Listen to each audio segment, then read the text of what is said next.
OCN Volume 25 Number 8, August 2, 2025. This podcast presents the audio versions of the articles and columns in this issue of OCN in the order they appeared in the paper. For details, please refer to the articles and columns, which are posted at ocn.me. Palmer Lake Board of Trustees, June 30, July 10, 24, candidates for board interviewed, recall election planned, annexation agreement published. By James Howell and Jackie Burr-Hans.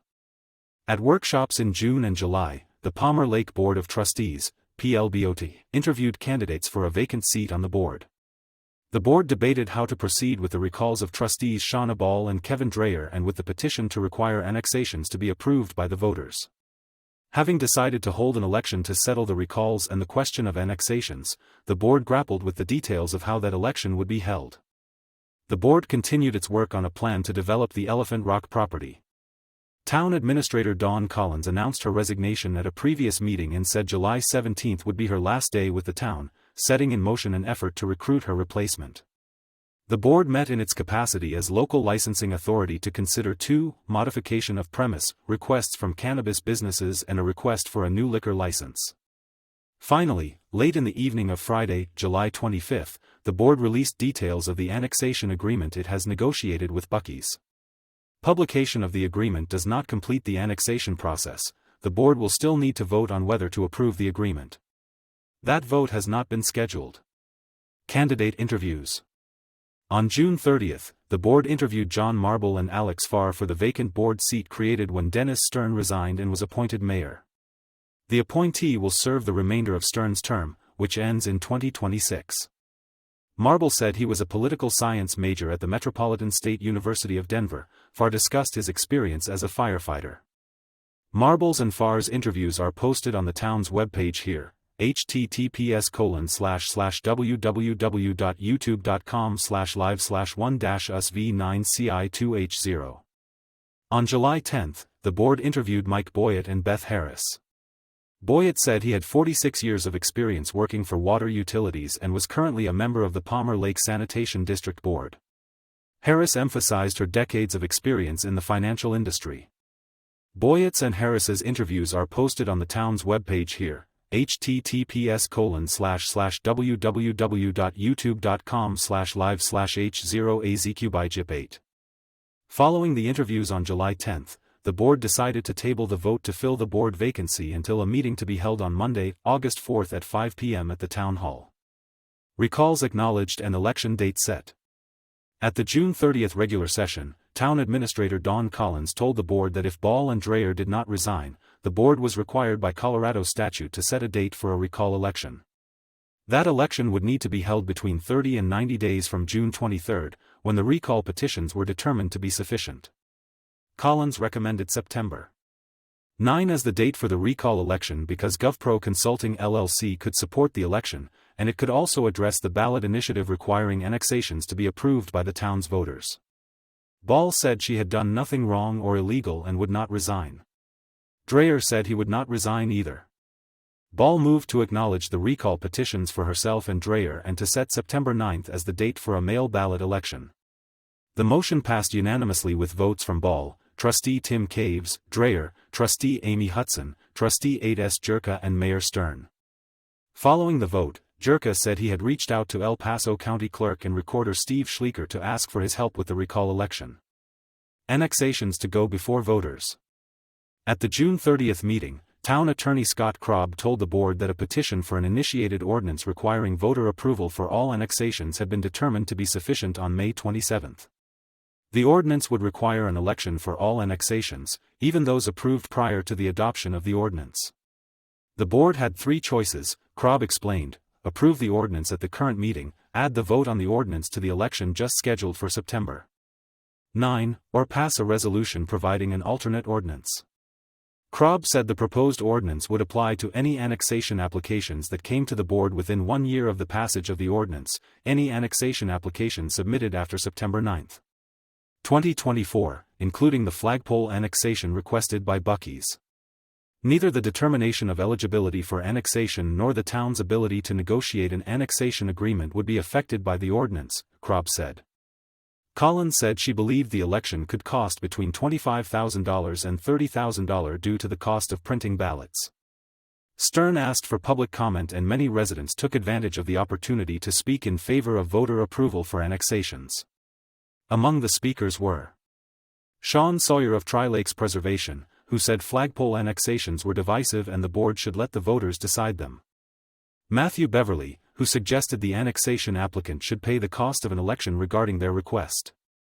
Kat Gale of Integrity Matters, who argued that democracies require the consent of the governed and because the Buc-ee's annexation would change the town forever the voters should decide. She pointed out that Colorado Springs voters had just defeated the Carmen Line flagpole annexation. Resident Marty Brodzik said Buc-ee's preyed on small towns. Dave Moon, of Tri-Lakes Preservation, said he and his team had canvassed 620 homes in Palmer Lake and about 72% were against the annexation.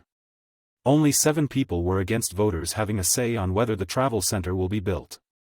Following the comments, Cave moved to put the ordinance before the voters on September 9. The motion passed with Jerka voting no, but the other trustees and Mayor Stern voting in favor. Coordinated election with county not legal. At the July 10 meeting, Krob addressed the possibility that the election to decide recalls and whether annexations must be decided by the voters, which the board had scheduled for September 9, could be combined with El Paso County's election scheduled for November 4. Combining the elections would save the town the considerable expense of running its own vote, and several residents had argued for a combined election on social media. Krob reviewed the applicable statutes and concluded the town's election could not be combined with the county's election. He pointed out that municipal elections for towns like Palmer Lake are governed by Title 31 rules, whereas the county's elections are governed by Title I. Title 31 requires the town's election to be within 30 to 90 days after the petitions are submitted. The town's election could be combined with a regular election scheduled to be held with 180 days, Krob explained. By the county's November 4 election was not a regular election because regular elections are held in even years. Krob concluded the town would need to hold its own election on September 9, within the 30 to 90-day window, as it had voted to do. Krob drafted Resolution 55/2025 to designate September 9 as the date of an election to consider the recall of Ball and Dreyer and to consider the initiated ordinance regarding annexation. Erica Romero will serve as the designated election official and can appoint election judges as required. Jerka asked if the office of the El Paso County Clerk and Recorder could help with Palmer Lake's election. Collins said it would provide ballot boxes, data regarding uniformed and overseas voters, election judges, training, and answers to questions. GovPro LLC would assist with the town's election as well, she said. Bill Wysong, the county commissioner representing District 3, gave the board a letter from Steve Schleicher, the El Paso County Clerk and Recorder. Wysong confirmed the clerk and recorder's office would assist administratively and operationally. In addition to the tasks listed by Collins, Wysong said the clerk and recorder could proofread the ballot language to ensure compliance and accuracy. He said Schleicher was sorry he couldn't attend the meeting.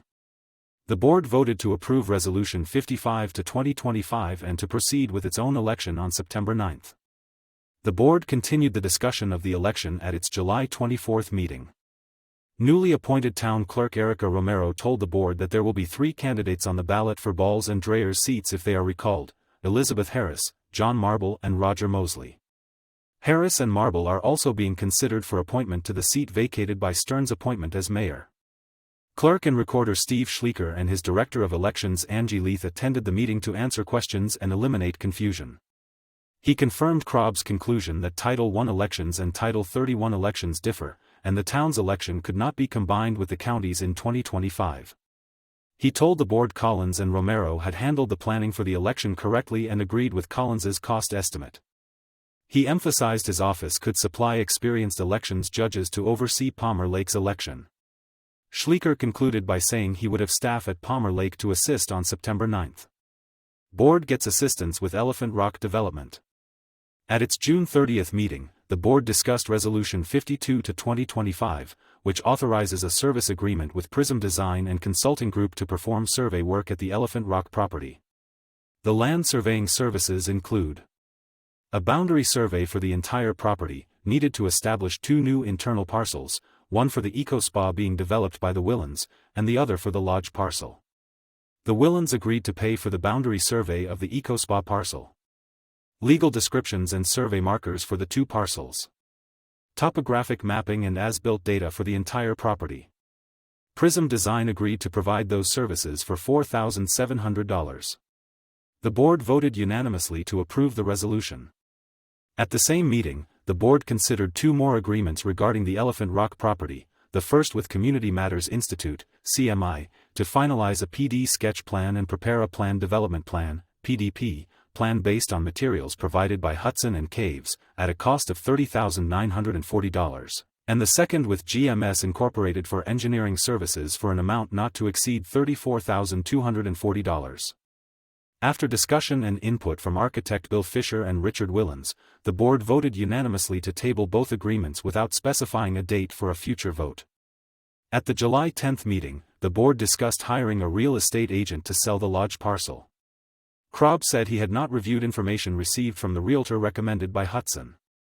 Hudson said she recommended a 10% commission or a flat fee of $50,000 for the sale of the lodge.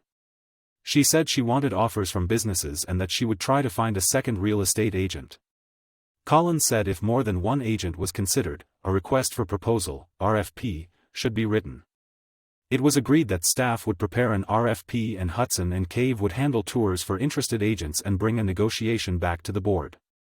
At the same meeting the board returned to the question of how to develop a PDP for the property, whether to have volunteers do the work or hire professionals. Hudson said she and Caves had met with Fisher, who did a lot of the legwork for the PDP. She felt they were 10 days away from completing a sketch plan for much less than CMI and GMS wanted to charge. She suggested engaging Prism Design to do the drainage and stormwater planning. Hudson estimated $40,000 could be saved. Reed Weeks, chair of the Parks and Trails Commission, asked to be involved in the PDP work. The board did not vote, but the consensus was to proceed with Hudson's recommendation. At the July 24 meeting, the board considered an expanded professional services agreement from Prism Design, embodied in Resolution 58/2025, that added civil engineering services and preparation of the PDP to the land surveying services in the agreement that the board approved at the June 30 meeting. The civil engineering services include a Phase 1 drainage letter at a cost of $2,800. An optional Phase 3 drainage analysis, plan and report at a cost of $12,150. An optional erosion control plan at a cost of $1,200. An optional stormwater management plan at a cost of $2,900. The proposal from Prism Design indicated that which of these services will be required depends on decisions made by the town about how the property will be developed. The PDP services include preparation of a new plan development exhibit and guide, prepared as a comprehensive exhibit map which will provide governance in specific uses, growth and development of the entire site. The exhibit and guide will include current conditions, future development zoning uses, improvements, lighting, stormwater runoff allocation, and so forth. Caves moved to approve Resolution 58/2025. Resident Marty Brodzik questioned how the resolution was written, especially the absence of an upper limit on costs. The board voted unanimously to approve the resolution. Following the vote, Caves followed up on some questions from the last meeting. He said the goal was to create a business at the Elephant Rock property that would provide long-term tax revenue by selling the lodge on a 2.5-acre parcel. He said he wanted to net $500,000 on the sale and generate $80,000 in annual tax revenue from the business that buys the land. Ball pointed out the town has tried to honor the conditions set by the church that donated the Elephant Rock property to the town, but those conditions made it hard to get financing. Caves agreed that banks will not invest in a project that doesn't own the land. New town administrator sought. At the June 30 meeting, Collins gave the board 2 proposals to assist with recruiting a new town administrator. The first from Strategic Government Resources, SGR, for $29,000, the second from KRW Associates, KRW, for $21,000. She said the board should expect a 4-month process to get a new town administrator on staff. Stern balked at the proposed cost and asked if an RFP could be used. Collins said an RFP would not be appropriate, but a recruitment brochure could be pulled together. She said all town jobs were posted on the Colorado Municipal League, CML, website.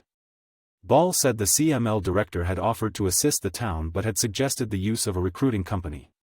The board voted to table the resolution authorizing the use of a recruiting firm.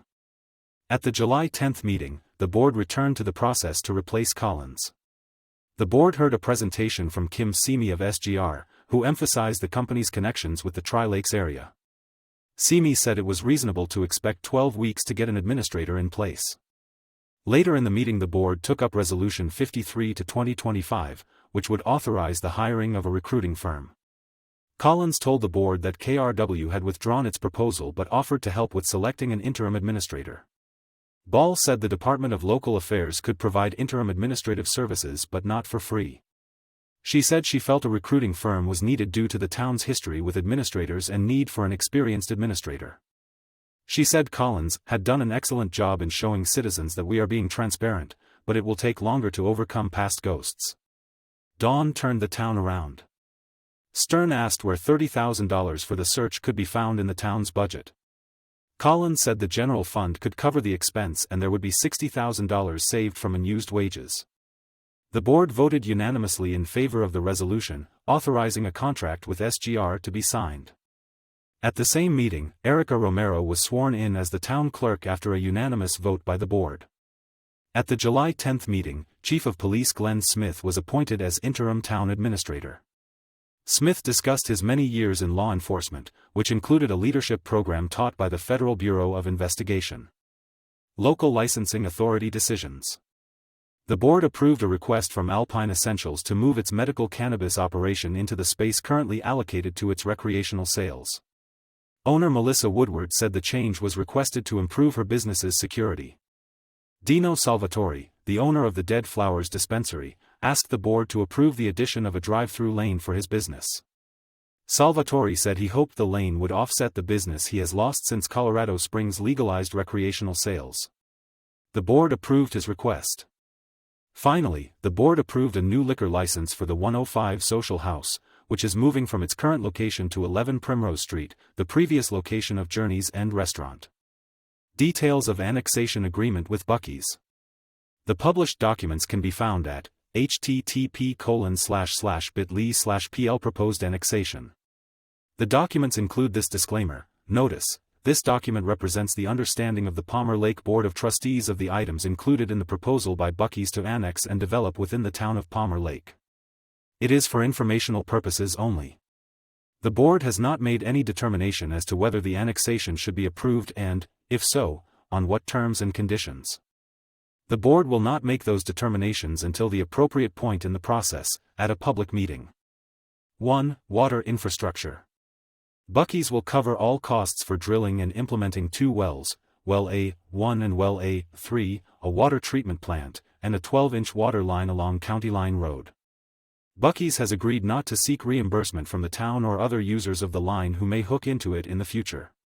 They will pay tap and service fees. Buc-ee's will pay $4,297,027 for the town's redundant well, Well A1, and ensure it produces 345,600 gallons per day of acceptable quality water. Buc-ee's will also fund Well A3 and related infrastructure to meet its water demand, 113,600 GPD max daily use.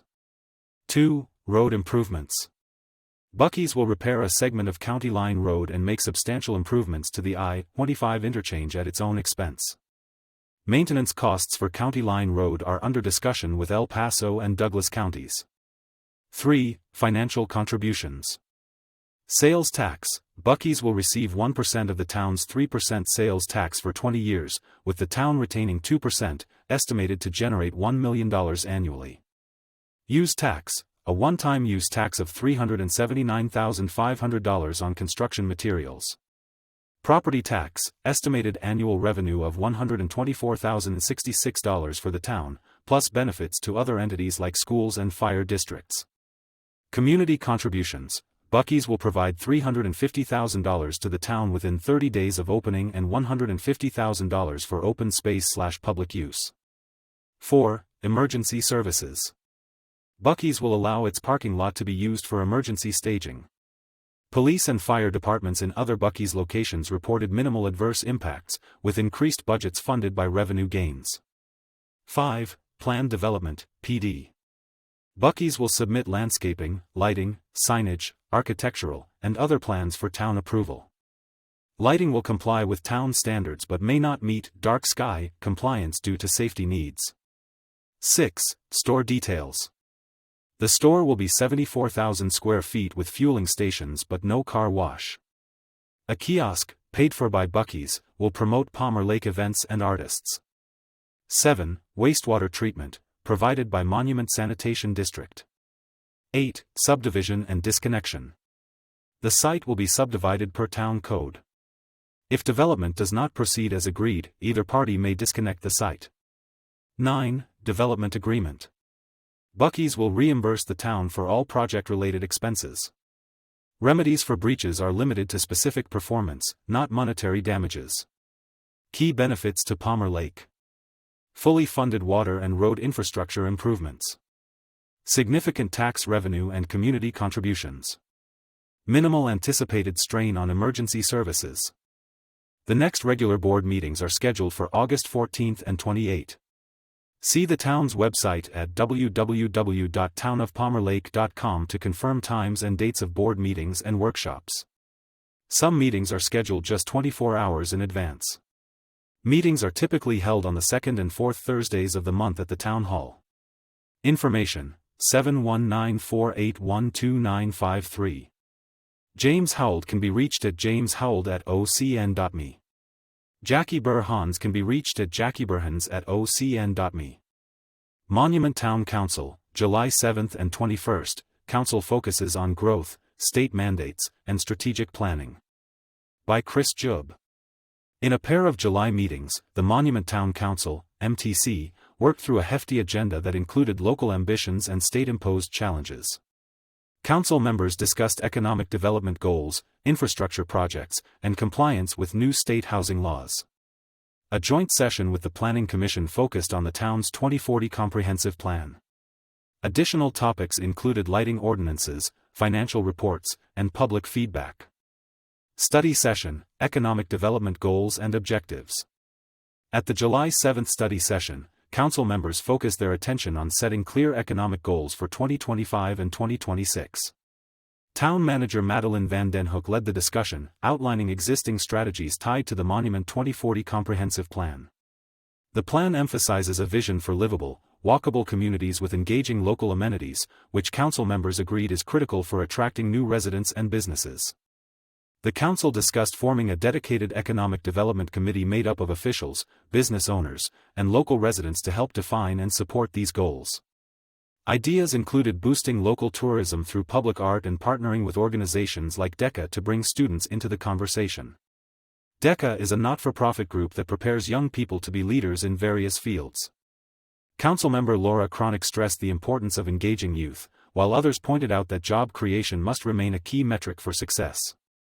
Though the town faces the reality of its smaller size compared to nearby cities like Castle Rock and Colorado Springs, Council members agreed that Monument holds a competitive edge by offering a strong sense of community and targeted services. The session wrapped up with acknowledgement that while Monument may never rival its neighbors in scale, it can carve out a unique and vibrant local economy that thrives on thoughtful planning and strategic partnerships. Dark sky compliance and lighting ordinance. Following the study session, the Council reviewed a detailed presentation on the importance of dark sky compliance. The presentation used compelling visuals to compare star visibility in Flagstaff, an official dark sky community, with the light-polluted skies of Phoenix, despite both being in the same state.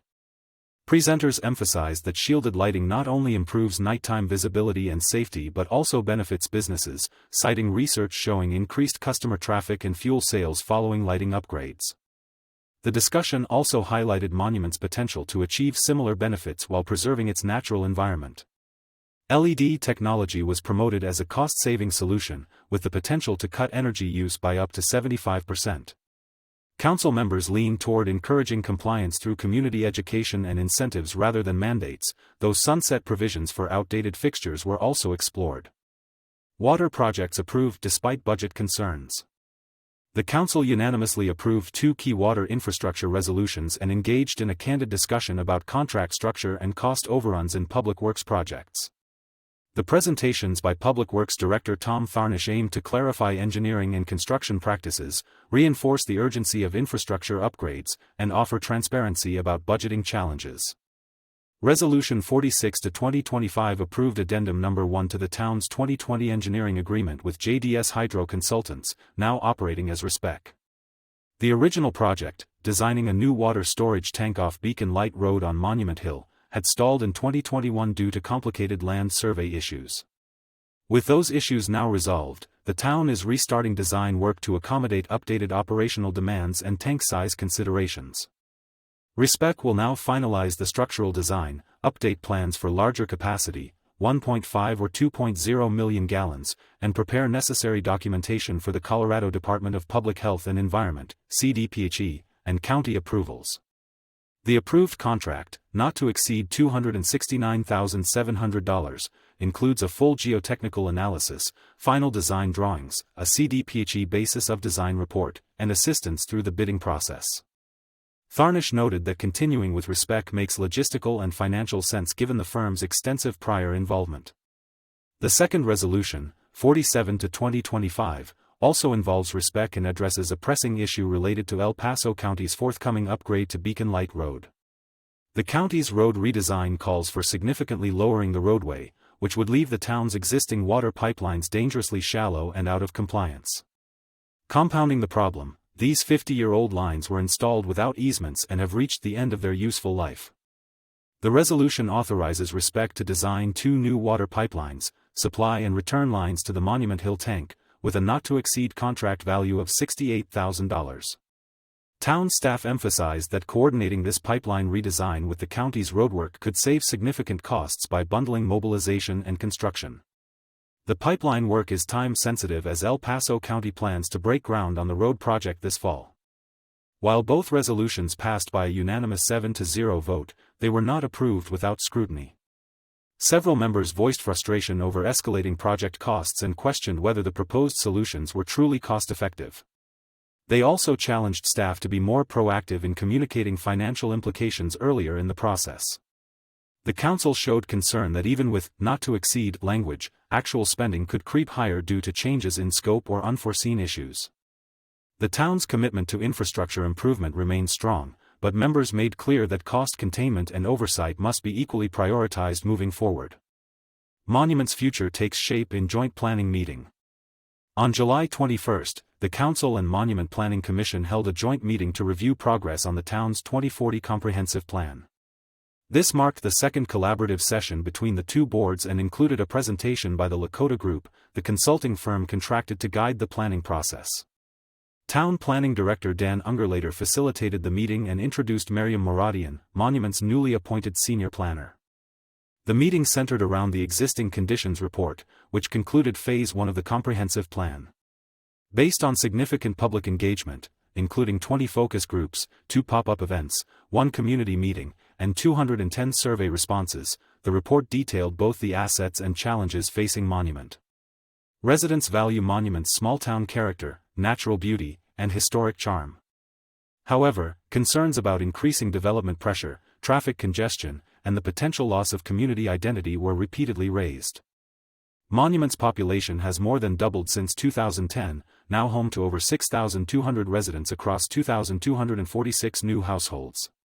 Many newcomers are older, wealthier, and moving from out of state or other areas of Colorado. Although the town is generally affluent, with 41% of households earning over $150,000 annually, planners noted a surprisingly large portion of residents earn under $50,000, an often overlooked demographic. Nearly all employed residents commute elsewhere for work, but Monument's location on I-25 makes it ideal for light industrial development, even as competition from retail hubs like Castle Rock and northern Colorado Springs has grown. Several town leaders weighed in on the challenges and opportunities ahead.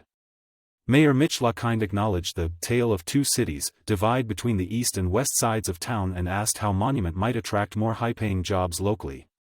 Mayor Pro Tem Steve King emphasized the importance of making better use of limited land, cautioning that large industrial buildings consume substantial acreage. Cronick was encouraged by the depth of the findings, while Kenneth Kimple expressed concern that developers often fail to consider the broader needs of the town. Unger later responded that while developers naturally focus on their own projects, the town must shape development through zoning, permits, and a strong comprehensive plan. The next phase will focus on establishing vision, goals, and strategies to guide monuments' growth through 2040. Updated zoning codes, improved east-west connectivity, expansion of parks and open space, and revitalization of downtown will all be on the table. The planning team will present draft strategies to the public and steering committee later this fall. As Councilmember Marco Fiorito put it, "It really gets me upset when I have to spend my date night pouring money into Colorado Springs," a sentiment that underscored the urgency of attracting more entertainment, dining, and retail opportunities to Monument. Push back against new state housing laws. At its July 21 meeting, the Council held a detailed discussion on a series of new state land use mandates that will significantly affect local zoning and development policy. Planning Director Ungerleider presented an overview of several new laws passed by the Colorado General Assembly, most notably House Bill 24-1152, which compels municipalities to allow at least one accessory dwelling unit, ADU, on every property zoned for single-family detached housing. The law overrides many local regulations, requiring an administrative approval process, prohibiting design standards stricter than those for primary homes, and limiting parking and owner occupancy restrictions. Council members expressed sharp disapproval over the law's implications for local control, density, and infrastructure. King criticized the legislation, saying, "When it is top-down like this, it strains us." King also voiced support for limiting the number of ADUs per property and requiring owner occupancy. Fiorito raised concerns about water use and tap fee structures, while Kimple pointed to setbacks and overall neighborhood density as areas of concern. Ungerleider acknowledged the law's complexity, noting that municipalities must find ways to promote but also protect under the new regulations. Monument has requested an extension on its compliance report, which is due to the state by September 28. Mayor LaKind went a step further, questioning the constitutionality of the law under Monument's home rule authority. "Even though we have ADUs on the books, they are now telling us how to manage," he said. The council discussed potential penalties for non-compliance and floated the possibility of a lawsuit against the state. In addition, King singled out House Bill 24-1107, addressing judicial review of local land use decisions, for particular scorn, stating bluntly, "I hate this bill." LaKind echoed the frustration, referring to one of the new measures as simply stupid. Other state mandates discussed included requirements for streamlined EV charger permitting procedures, HB 24-1173, turf restrictions in new developments, HB 25-1113, and eliminating family definitions for residential occupancy limits, HB 24-1007. Some laws, such as HB 25-1093, limiting anti-growth policies, and SB 25-002, regarding factory-built structures, allow some local discretion but still preempt key areas of zoning regulation. Ungerleider emphasized that the town's upcoming Monument 2040 Comprehensive Plan update would incorporate required housing assessments and compliance measures to address these state directives. However, the consensus among council members was clear: the state's aggressive push into local land use decisions is both unwelcome and potentially damaging to the character and autonomy of the town. Public comments summary. 1. Historical street naming. A resident proposed renaming a local road, Wandering Cow, to commemorate the area's unofficial livestock mascots, cows and donkeys, that have freely roamed a nearby pasture for years. The speaker noted that existing neighborhood names like Wagons West, Trails End, and Santa Fe Trails already reflect regional heritage, and this new name would add a lighthearted, historically rooted touch. 2. Wastewater reuse for water supply. A resident encouraged the town to consider capturing water from the Tri-Lakes wastewater facility as a potential alternative water source. They cited direct and indirect potable reuse methods that are legal under Colorado law and urged the town to investigate further, emphasizing long-term sustainability in the face of increasing demand. 3. Turf conversion and xeriscaping inquiry. Another speaker raised the idea of transitioning away from traditional Kentucky bluegrass lawns in favor of native turf or xeriscaping, referencing state grant programs available to larger municipalities. They asked if Monument was exploring similar water conservation efforts, and whether this was, in the mix, of town sustainability initiatives. 4. Commissioner Bill Wysong, one of El Paso County's 5 commissioners, addressed the council. He acknowledged the complexity of funding for roads, trails, and other county-level infrastructure, especially given the limited property tax allocations once school districts take their share. Wysong also discussed county perspectives on water reuse and housing, offering to represent Monument's concerns at the county level and report back on relevant initiatives. Council members welcomed his presence and encouraged future collaboration. Reports presented on taxes, budgets, investments, and management. At the July 21 meeting, Finance Manager Lori Young provided an update on the Town of Monument's transition to self-collecting sales tax. The new system, GovOS, has enabled the town to set up 18,400 accounts and directly manage tax reporting from 396 in-town businesses. Staff has conducted 42 in-person business visits and responded to numerous inquiries to facilitate the transition. Benefits of the system include real-time reporting, immediate delinquency identification, and the ability to generate confidential reports on business performance and transactions. In her quarterly budget report, Young summarized the town's financial position as of June 30.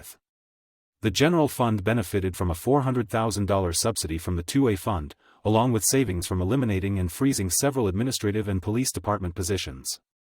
Looking ahead, budget strategies for 2026 include a full review of employee compensation and insurance, a re-evaluation of service levels, and a focus on technology-driven efficiencies. According to the report, the budget outlook is cautiously optimistic, with new businesses contributing additional revenue and results from a town-wide fee study expected soon. Senior Accountant Steve Murray presented the quarterly investment report, highlighting the town's diversified investment strategy. The Wells Fargo overnight sweep generated $290,145 through June, while a $400,000 CD with First National earned $3,762.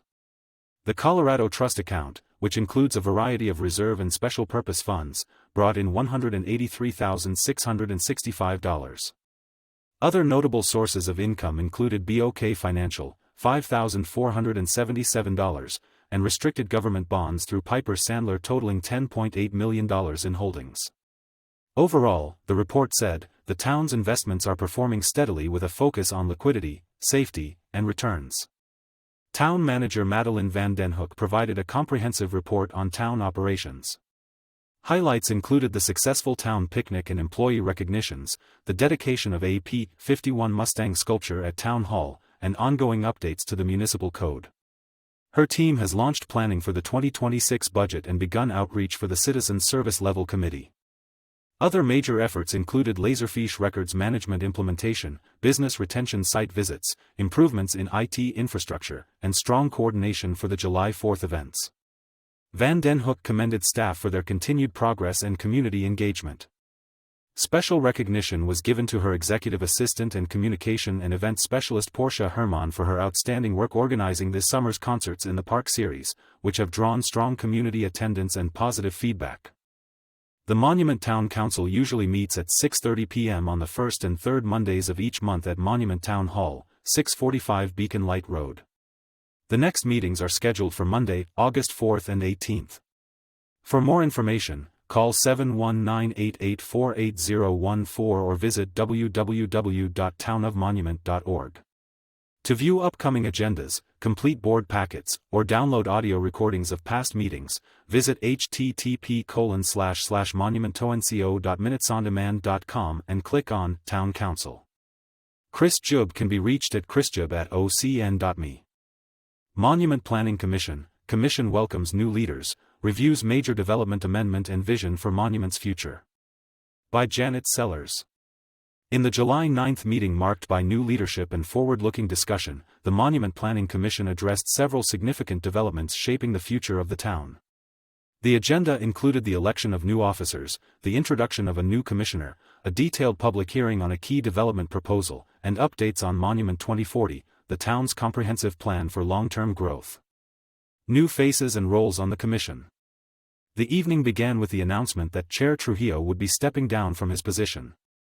The Commission unanimously approved the May 14 meeting minutes, which included final clarifications on conditions related to the legacy sketch plan. There was no June meeting. Planning Director Dan Ungerleider introduced John Parr as the newest member of the Commission. Parr brings over 40 years of construction experience, primarily in large-scale hospital, data center, and high-rise projects.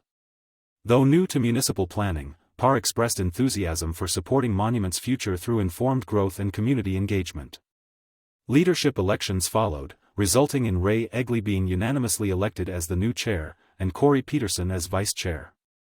Native Son Construction Amendment reviewed. A public hearing was held to consider a major amendment to the Native Son Construction Planned Unit Development, PUD, at 15010 Woodcarver Road. The proposal, presented by architect Rose Heck of F9 Productions on behalf of property owner Winston Jessup, included a series of design and site layout changes. These included an office building relocation to the southeast corner of Lot 2, shop building relocation to the northwest portion of the property, regrading of Lot 1 to accommodate the new layout, addition of a deceleration lane on Woodcarver Road to improve traffic flow, and reconfiguration of construction yards for open circulation, replacing the previously approved internal street network. Town staff confirmed that the amended plan meets all zoning, design, and landscaping standards. Supporting documentation, including a traffic generation analysis and a final drainage report, was reviewed and supported by Jacobs Engineering, the town's contracted engineer. No public comments were submitted, and commissioners raised only technical questions related to the visual orientation of buildings from Woodcarver Road. Ultimately, the proposed changes were seen as compatible with the comprehensive plan and consistent with the town's development goals, and a motion was approved for its recommendation to the town. Comprehensive Planning, Monument 2040 takes shape. In a presentation that underscored the town's long-term vision, Planning Director Dan Ungerleider updated the Commission on the Monument 2040 Comprehensive Plan. The existing conditions report, compiled through 4 months of community outreach and consultant research, is now available on the Monument 2040 website. Monument2040.com. This foundational report outlines the current demographic, economic, land use, and infrastructure conditions in the town and will guide the next stage of the planning process, visioning. The upcoming visioning phase, expected to take 3 to 6 months, will explore what monument should look like in the next 20 years. A joint work session with the Town Council took place on July 21 at 5 p.m., where commissioners, council members, and planning consultants will discuss trends, community input, and next steps. Ungerleider encouraged participation and lightheartedly mentioned the possibility of food at the session. He also noted that the planning department is set to be fully staffed by the end of the month, expressing excitement about the expertise the new hire brings. He says, community outreach has been robust, with staff making appearances at local events such as the Farmers Market, Summer Concert Series, and the 4th of July Parade, distributing tote bags, pens, and information about the comprehensive plan. This plan won't work unless the whole community is part of it, Ungerleider emphasized. And once it's approved, we have to implement it. That's where the real work begins. Looking ahead. With no additional comments or business, the Commission adjourned the meeting unanimously. The evening highlighted not only a period of leadership transition but also a renewed dedication to community-driven planning. As the Monument 2040 visioning process unfolds, residents and officials alike will play an active role in defining how the town evolves in the decades to come. The Monument Planning Commission advises the Town Council on land use and development issues. The Commission's recommendations are based on local and state laws, zoning, and municipal codes. The Planning Commission usually meets on the second Wednesday of each month. The next meeting of the Monument Planning Commission was scheduled for August 13, according to the Planning Commission website. For further information on Planning Commission meetings, please visit www.townofmonument.org/263/planning-commission-board-of-adjustment or contact 719-884-8028. A recording with a transcript of the meeting is also available. Janet Sellers can be reached at janetsellers@ocn.me. Monument Academy School Board, July 17. Board prioritizes marketing plan, passes policy on religious opt-outs. By Jackie Burr-Hans. The Monument Academy, MA, School Board met in July to elect officers, and appoint committees, urge the creation of a marketing plan, and pass a policy to allow for religious opt-outs to curriculum, take other board actions and hear reports. There were no committee updates. Board organization. Board member Craig Carl was sworn in for his second term and the board voted to retain its leadership positions with President Ryan Graham, Vice President Lindsay Clinton, Secretary Jalinda Digert, and Treasurer Carl. The board confirmed the following committee assignments. Curriculum West, Clinton. Curriculum East, Matt Ross. SAAC West, Clinton. SAAC East, Digert. Governance, Digert, Graham. Finance, Carl, Graham. Building and Facilities, Graham. Resource Development Committee, Carl, Clinton. Swift action urged on marketing plan. Clinton pressed Executive Director Colin Vinchattel to act urgently on a long-delayed marketing plan, citing concerns about upcoming refinancing decisions and declining enrollment. Vinchattel said the team has been evaluating data, identifying top-performing channels such as social media and Google banner ads, and developing a plan following a 3-hour strategy session earlier that day. Some initiatives are expected to launch with the new school year. Clinton expressed concern over the lack of visible progress, pointing out that marketing was identified as a top need at the board's retreat over a year ago. Clinton also questioned whether any external marketing firms were evaluated. Vinchattel confirmed that while pricing had been researched for social media content creators, no full-service marketing firm had been considered, citing budget constraints. Current marketing efforts are handled primarily by the school's marketing director, who oversees social media, tours, events, the website, and more, he said. Graham supported a more aggressive approach, urging collaboration between Vinchattel and board members Clinton and Carl over the next 30 days. "We cannot get to August and then punt to September," Graham said. "We are at a very critical juncture." The board discussed reallocating Employee Retention Tax Credit, ERTC, funds to bolster the marketing budget, which currently includes $10,000 for content creation. Board members agreed to reconvene in August to review a revised marketing plan and updated budget, with input from Clinton and Carl. The plan is expected to guide outreach ahead of key fall events and MA's upcoming 30-year anniversary. Dygert said she appreciated the foundational work Vinchattel had done on the 7 tenets and educational philosophy that could go into the marketing plan. First read of religious opt-out policy. Graham introduced and read policy IRJBMA parental notification and opt-out for curriculum materials potentially conflicting with religious beliefs in its entirety. The policy allows parents to opt their children out of any curriculum that may conflict with their religious beliefs per a recent Supreme Court ruling. Schools must notify parents in advance when instructional materials pose a very real threat of undermining the religious beliefs parents wish to instill in their children.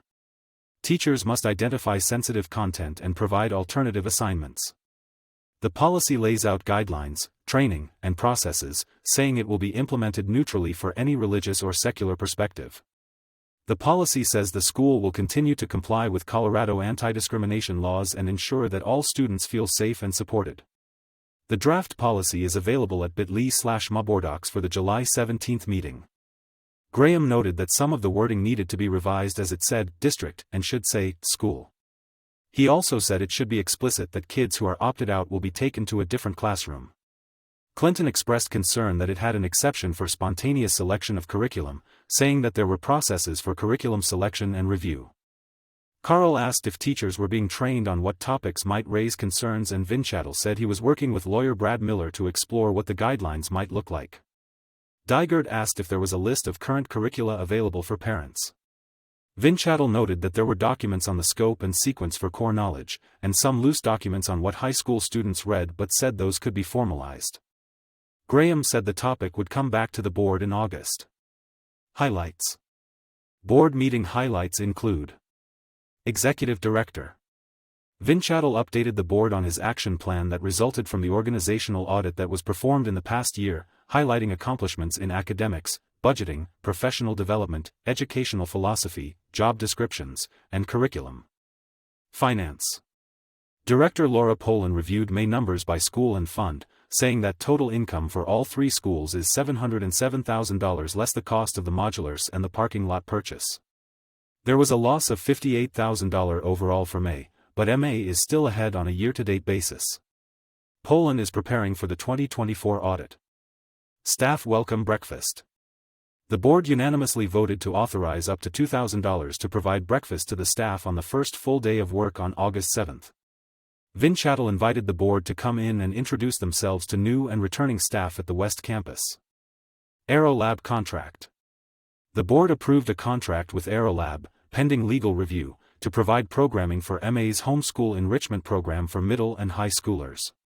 See www.falconaerolab.org for information. Design Advisory Committee. In anticipation of the build-out of Phase 2 facilities at the East Campus, the board approved the creation of a committee to include 2 board members, Carl and Graham, 2 executive administrative members, 2 staff members and 2 parents. Executive session. The board ended its meeting with an executive session for negotiations and advice to negotiators regarding the legal engagement and fee structure for a lawsuit in support of girls' safety and equal opportunity. No action was taken after the executive session. The MA School Board meets at 6:30 p.m. on the second Thursday of each month. The next regular board meeting is scheduled for Thursday, August 14th, at 6:30 p.m. at the East Campus. The agenda and packet are available at bit.ly/maboardocs. Jackie Burhans can be reached at jackieburhans@ocn.me.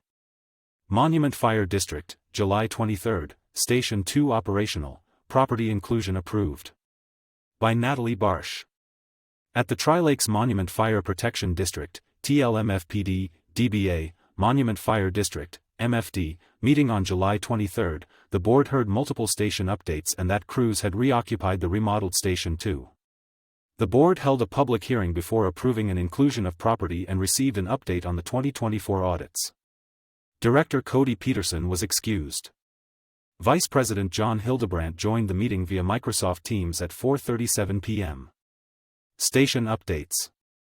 Division Chief of Administration Jamie Bumgarner said the following. Station 2 has been reoccupied by crews, and a grand reopening/public viewing date is to be determined. For future announcements visit www.monumentfire.org. The Station 3 rebuild, north of the YMCA, received plat approval from the town of Monument. The water and sanitation needs will be met by Woodmoor Water and Sanitation District, and a cost share for the widening of Jackson Creek Parkway north of the Higbee Road intersection will be met by the district and all developers east and west of the north portion of the parkway. Groundbreaking could begin in the fall. Work continues on the Station 1 Training Center site development and pricing is underway. The National Fire Protection Association standards changed since the district priced the training tower, resulting in a cost increase for the standard change. The district expects to receive the 4-storied Class B training tower to be positioned east of Station 1 on the district-owned 14 acres in July 2026. The district expects to move staff to the rented future administrative building/storage facility at 19775 Mitchell Avenue, Monument on September 8. Sun Hills property update. President Mark Gunderman said he and Fire Chief Andy Kovacs had discussed the sale of 15,000 Sun Hills Drive, the former Donald Westcott Fire Protection District, DWFPD, Station 3 with the Sun Hills HOA. The HOA has not changed its position regarding the future of the former station and would prefer the district return the land back to the original lot or sell it to the HOA but not sell to another party. The 1-acre parcel was originally donated by a former Westcott fire chief, and the original adjacent 4-acre property is owned by former board member Charles Fleece. Legal counsel Maureen Uran will be reviewing the legal documents to figure out the next step for the district, said Gunderman. See https://wp. ocn.me.v25n7mfd. Property Inclusion Petition. Director Randall Estes opened a public hearing on a petition for the inclusion of real property into the district, for joint owners Drew J. Walton and Maria L. Duran of Walton Ranch, LLC located at 16750 Thompson Road, Colorado Springs, Colorado 80908. Hearing no opposition, the public hearing was closed. In a roll call vote 6-0, the board approved Resolution 2025-2007, granting the inclusion of real property into the district. 2024 Audit Presentations. Division Chief of Community Risk Reduction Jonathan Bradley said audit filing extensions had been approved by the state for the MFD and DWFPD 2024 audits. The audits are still under review by CBIZ, and the board will receive the final position before accepting the 2024 audits at a future board meeting, said Bradley. Financial update. Treasurer Tom Kelly said the district is at 50% of the total budget year to date as of June 30, and presented the following. The combined overall revenue received year to date is about 57.8% of the 2025 income projected annual revenue set at about $24.235 million. Overall expenses year to date are about 46.7% of the projected expense budget set at about $18.764 million. The district had about $21.3 million in total checking/savings. The board accepted the financial report as presented, 5-0. Note, due to administrative staff annual vacation time, this reporter did not receive the financial report before publication. The reports and updates can be found at www.monumentfire.org. The meeting adjourned at 5:11 p.m. Meetings are usually held on the fourth Wednesday every month. The next regular meeting is scheduled for August 27 at 4:30 p.m. at Station 1, 18650 Highway 105. For Microsoft Teams virtual joining instructions, agendas, minutes, and updates, visit www.monumentfire.org or contact Director of Administration Jennifer Martin at 719-484-9011. Natalie Barsh can be reached at nataliebarsh@ocn.me. Woodmoor Water and Sanitation District, July 14, 2025 budget gets mid-year tune-up. By James Howell. At the July board meeting, District Manager Jesse Schaefer discussed mid-year adjustments to the Woodmoor Water and Sanitation District's, WWSD, 2025 budget. Richard Hood, a project manager with JVA Consulting Engineers Incorporated, proposed a less costly approach to a project to update a lift station on Lost Arrowhead Drive. The board heard operational reports, and the meeting ended with an executive session. Minor changes to 2025 budget. Schaefer told the board that the amount budgeted for construction of facilities was reduced from $3.8 million to $2.6 million due in part to a decision to forego drilling a new Dawson Aquifer well and instead to improve Well 13, which was never fully brought into production. Schaefer said the drilling company damaged the well screen, the portion of the well casing that allows water to enter the well, when the well was first drilled. Well 13 was never formally abandoned, however, and in its current state it can produce 30 gallons per minute for less than it would cost to drill a new well. Schaefer said the cost of a new well that was drilled at the Central Water Treatment Plant site was $200,000 less than budgeted. Schaefer said the renewal and replacement schedule for 2025 included $600,000 for saddle replacements, but that amount needed to be increased to $675,000. There were fewer pump failures than expected and that line item was reduced from $325,000 to $260,000. The money budgeted for providing backup power for a lift station needed to be increased from $557,000 to $670,000. Schaefer determined it was cheaper to buy a used tractor for use at the Woodmoor Ranch than it was to rent one, so $20,000 was moved from the equipment rental line item to the vehicle purchase line item. Money allocated to professional fees increased because cash flow modeling for the Loop Water Reuse project was added to the district's task list. Schaefer said the 2025 budget anticipated 112 new homes. That number was adjusted down to 70, reducing the revenue expected from water and sewer tap fees. Alternative found to lift station rehab. Schaefer told the board that bids to update the aging equipment at the Lost Arrowhead lift station came in much higher than expected, prompting the district to consider alternative ways to support the 150 customers who rely on the station. Hood said the bids for that project ranged from $834,000 to $1.15 million. Hood developed 3 alternative routes for the wastewater handled by the lift station, all 3 of which relied on gravity rather than electric pumps and allowed for the elimination of the lift station altogether. LiDAR, a laser imaging technology, and a traditional survey showed that one of the 3 options was best. The preferred option requires an 8-inch pipeline to be drilled using an easement between 2 houses that would use gravity to convey wastewater from the lift station to an existing lift station on Greenland Forest Road. Hood estimated the cost of that option to be $645,000. In response to a question from Board President Brian Bush, Hood said he recommended mothballing the Lost Arrowhead lift station.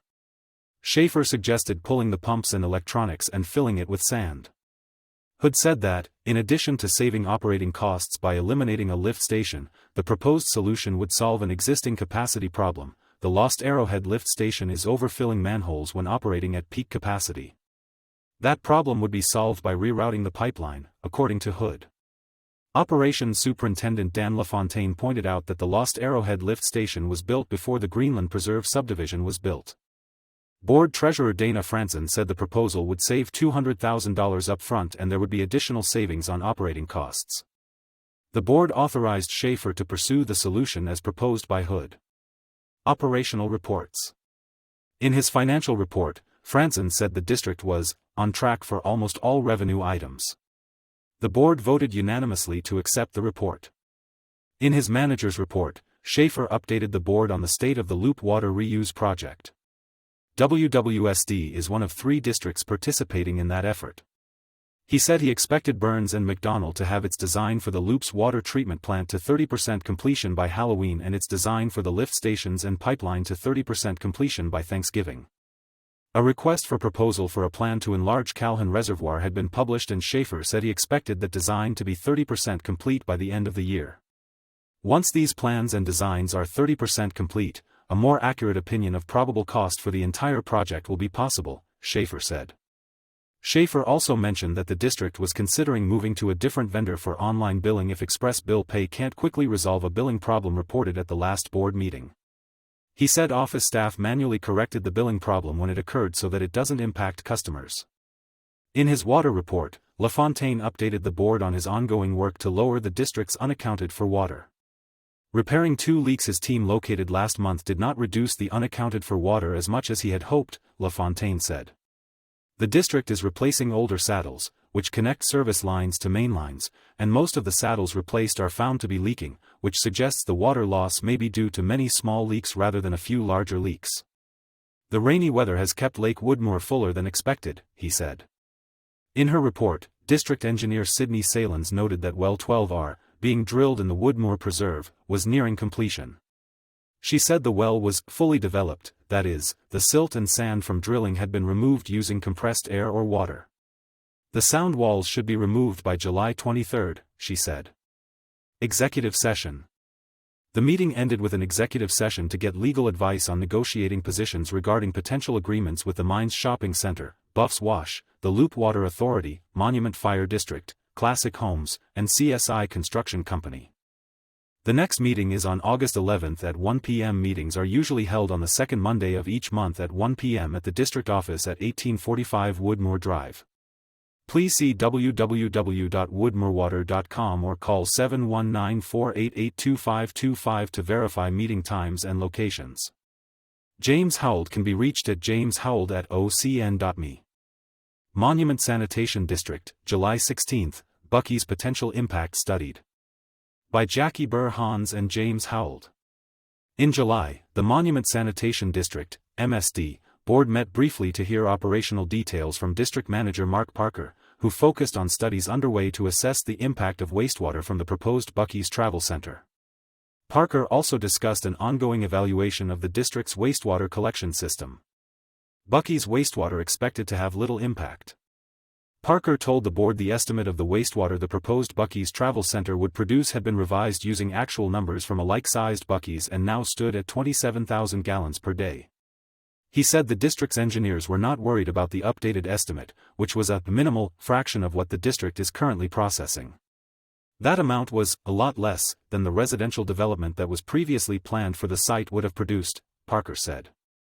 In addition to the updated estimate, Buc-ee's had submitted a preliminary plan for the pipeline that would connect the travel center to MSD's system.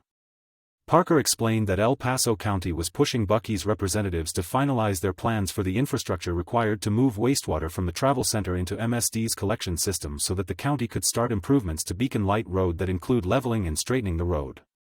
In response to a question from Director Janet Ladowski, Parker said Buc-ee's has paid for the wastewater studies done so far. MSD assumes no responsibility for development projects, he said. MSD's long-standing policy is that the district's engineers bill the district for any work required by new development and the district forwards the bills to the developer for payment, he said. He added Buc-ee's would build any necessary pipelines at its expense and, once complete, MSD would take ownership. System evaluation underway. Parker said an annual evaluation of the district's pipeline and manholes was underway.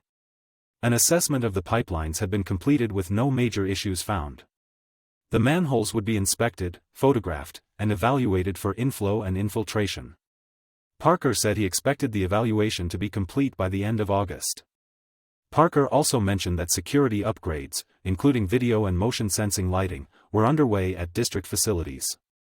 Monument Sanitation District meetings are held at 9 a.m. on the third Wednesday of the month in the District Conference Room at 132nd Street, Monument. The next regular meeting is scheduled for August 20th. See https://monumentssanitationdistrict.org.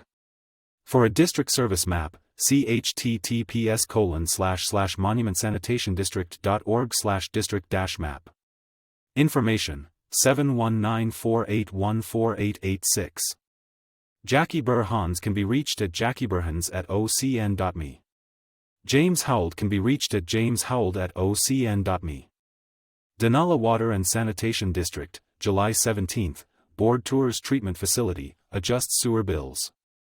By James Howald and Jackie Burr-Hans. The Donala Water and Sanitation District, DWSD, Board met in July at the Upper Monument Creek Regional Wastewater Treatment Facility, UMCRWWTF, to tour the facility and to amend the policies by which sewer bills are calculated in 2 problem cases. The board also heard operational reports and held an executive session. Wastewater Treatment Facility Tour. Waste Plant Operator Aaron Tolman led the board on a tour of the UMCRWWTF, which is located at 14770 Jumping Mouse View. He highlighted the facility's Programmable Logic Controller, PLC, which was upgraded over the past year. The PLC controls the operation of the treatment facility and is the center of its supervisory control and data acquisition (SCADA) system. The PLC upgrades provide more granular control over the facility's components and processes and replaced manual controls with more precise digital controls, resulting in savings on energy costs and adding redundancy to operations. The upgrades also improve the purity of the effluent that is released into Monument Creek. Board President Wayne Vanderschwer said the upgrades were also designed to improve the cybersecurity of the facility. Bills adjusted for snowbirds and leaks. At the July meeting, the board voted on Resolution 2025-4, which changes the way sewer bills are calculated for customers who have water leaks or who spend the winter months outside the district. The changes were discussed in detail at the board meeting in May. That discussion can be found here, https://wp. ocn.me/v25n6dwsd/. DWSD uses water consumption during the winter months to calculate each customer's sewer bill. This method assumes that none of the water used during the winter months is used for irrigation and, therefore, during the winter months, a gallon of water used creates a gallon of wastewater. This method creates 2 problem cases. If a customer has a water leak during the winter months, that results in too high a charge for sewer service, and if a customer spends the winter months outside the district, that results in too low a charge. The resolution provides for a water leak adjustment program to address the first case and specifies that the district's annual lower quartile consumptive average will be used to calculate sewer bills in the second case. Vanderschwer pointed out that no changes were being made to rates. The board voted unanimously in favor of the resolution. Operational reports. In his manager's report, General Manager Jeff Hodge suggested the district hold an open house for customers as part of the district's public outreach efforts. The open house would be an opportunity to thank residents living near the Well 7D drilling site for their patience and understanding for the disruption caused by the drilling operation, and a chance to educate the public about the district's operations.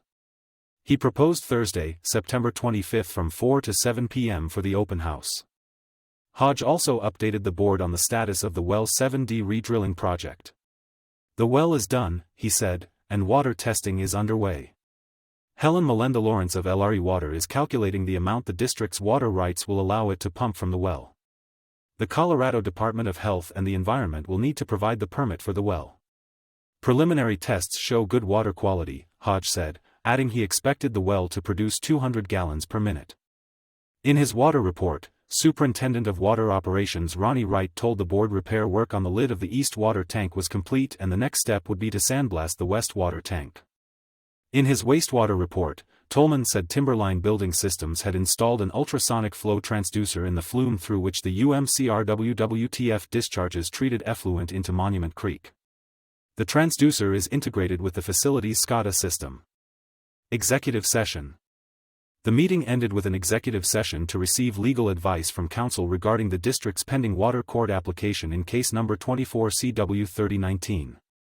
The next board meeting has been moved to Thursday, August 14 at 1:30 p.m. Generally, board meetings are held the third Thursday of the month at 1:30 p.m. and include online access, call 719-488-3603 or access www.donalawater.org to receive up-to-date meeting information. The district office is located at 15850 Holbein Drive, Colorado Springs. James Howell can be reached at jameshowell@ocn.me. Jackie Burr-Hans can be reached at jackieburhans@ocn.me. Triview Metropolitan District, 2024 audit receives unmodified opinion, construction bid awarded. By Natalie Barsh. At the Triview Metropolitan District, TMD, meeting on July 17, the board received the 2024 audit presentation, approved an amendment to the 2024 budget, and awarded the Construction General Manager Contract, CMGC, bid to Kiewit for the completion of the Higbee Road project. The board held an executive session to discuss the purchase and sale of water and land, economic incentive agreements, and agreements with the Town of Monument, TOM, and other governmental and private entities, including Creekside Developments, LLC, and associated entities. 2024 audit is clean. Audit Manager Diego Martinez of Haney & Company presented the 2024 draft audit and financial statements. The district received a clean or unmodified opinion. The board unanimously accepted the audited financial statements and authorized the district accountant to file the documentation with the state of Colorado. 2024 budget amendment. District accountant Kathy from said a fund amendment was necessary for the 2024 budget. The original budget appropriated funds of about $16.976 million to the Water and Wastewater Enterprise Fund/Capital Projects Fund, but the 2024 budget required an additional $2.217 million to pay for the Colorado Springs Utilities, CSU, water costs and tap fee credits reimbursed to contractors. The additional funding is available in the total revenue, that was estimated at about $13 million and ended at about $15 million, said from. The board unanimously approved the 2024 budget amendment. Higbee Road Construction Agreement. McGrady requested the board approve Resolution 2025-1 to widen and improve Higbee Road. The district received solid bids with a maximum price of about $12.4 million to build the road. Kiewit will have a notice to proceed in August with completion of the road improvements in November 2026. The district occasionally takes on large projects such as the widening of Jackson Creek Parkway that cost about $6.6 million in 2018, said McGrady. See https://wp. ocn.me/v25n7tmd/. The board unanimously approved a CMGC agreement for construction services between Kiewit Infrastructure Company and TMD, that includes the establishment of a guaranteed maximum price in the amount of about $12,450 million, and authorization for the district manager to sign the documentation. Defense and Indemnification Policy. General Counsel George Rowley said as a result of the board workshop held on June 20, a defense and indemnification policy had been developed to provide protection for the board directors and district employees. He requested the board approve Resolution 2025-13, a resolution providing a defense and indemnification policy. The board unanimously approved the resolution. Water Operations Update. McGrady said the district budgeted 700 acre-feet of renewable water to be transported via the Northern Delivery System for 2025. Water Utilities Superintendent Gary Potter looked at the budgeted and used water, and a decision was made to implement higher well usage during the higher demand months of July and August, pumping groundwater to manage the budgeted surface water. The cost to deliver groundwater is far less than surface water, however it is unreliable for long-term use and the cost to replace well equipment is high. The district continues to supply renewable water to customers, with good inflows of water coming in from the district's water rights, said McGrady. Executive Session. The board moved into executive session at about 8:35 p.m. to discuss the purchase, acquisition, lease, transfer, or sale of real, personal, or other property interests needed by the district, pursuant to Colorado Revised Statutes, CRS, Section 24-6-402, and to receive legal advice pursuant to CRS Section 24-6-402, 4b. as it relates to water matters and agreements with the Town of Monument, TOM, and other governmental and private entities including Creekside Developments, LLC and associated entities. The session also determined the district's positions relative to matters that may be subject to negotiations, related to the purchase and sale of water and land, economic incentive agreements, and agreements with the TOM, and other governmental and private entities including Creekside Developments, LLC and associated entities, pursuant to CRS, Section 24-6-402, 4b. Assistant Manager Steve Sheffield confirmed to this reporter that when the board returned to the regular session at 9:45 p.m., the board unanimously approved an addendum to the partial termination agreement with Creekside Developments, LLC. The meeting promptly adjourned. Meetings are usually held on the third Thursday of the month at the district office located at 16055 Old Forest Point, Suite 302. The next regular meeting is scheduled for August 21st at 5:30 p.m. For meeting agendas, minutes, and updates, visit https://triviewmetro.com. Natalie Barsh can be reached at nataliebarsh@ocn.me. El Paso County Regional Loop Water Authority, July 17, 2024 Finances receive clean audit opinion. By James Howell. The El Paso County Regional Loop Water Authority, EPCRLWA, or the Loop, Board met in July to hear an audit report on its 2024 finances and a monthly financial report. Rebecca Hutchinson, a civil design engineer with Merrick & Company, gave the board a progress report on work being done by the consulting and engineering companies that are contributing to the project. Hutchinson has replaced Mark Valentine as the Loop's interim workflow manager, who coordinates the work being done by the several specialists working on water quality, water treatment, easement acquisition and other aspects of the water reuse project. Valentine announced he has taken a job with Colorado Springs Utilities. 2024 finances get highest possible rating. Courtney Vance, an auditor with Sorin Incorporated, told the board her audit report found nothing negative to express. The audit went well, she said. Vance complimented the work done by Fromm & Company, LLC, the Loop's accountants, and said she had an open line of communication with the Loop's board as she performed the audit. The Loop's assets increased by $497,000 in 2024 due to funding received from the American Recovery Plan Act and increased capital assets. These increases were offset by a slight decrease in cash. The Loop's liabilities decreased by $58,000 due to quicker payment of vendors. The Loop's net position increased by $497,000. The board voted unanimously to accept Vance's audit report. Monthly financial report. Corbin Fromm told the board that invoices totaling $82,128 had been received in July, with $51,975 in services from Merrick being the largest cost. The board voted unanimously to authorize Fromm to pay the invoices. Fromm said the Loop had spent just over $295,000 in 2025 to date, or about 5% of its budget for the year. Progress report. Hutchinson told the board that a contract had been signed with Burns and McDonnell for that company to design the lift stations and pipelines needed to convey water from Fountain Creek to customers in the participating water districts. Another round of water quality data was received from JVA Incorporated. Hutchinson said she was organizing a meeting between Burns and McDonnell and Western States Land Services LLC, the company acquiring the easements needed by the lift stations and pipelines. Hutchinson said she was ensuring the easements in northern El Paso County were coordinated with the plan to widen Higbee Road. Finally, Hutchinson said a request for proposal, RFP, to expand the Calhoun Reservoir so that it can store water diverted from Fountain Creek had been published. Merrick will evaluate the responses to the RFP and will advise the board, Hutchinson said. The next regular meeting is scheduled for August 21 at 9 a.m. Regular meetings are held on the third Thursday of each month at 9 a.m. at the Monument Town Hall at 645 Beacon Light Road. Workshop meetings are held the first Thursday of each month at 9 a.m. at the Monument Town Hall. Please see loopwater.org or call 719-488-3603 to verify meeting times and locations. James Howell can be reached at jameshowell@ocn.me.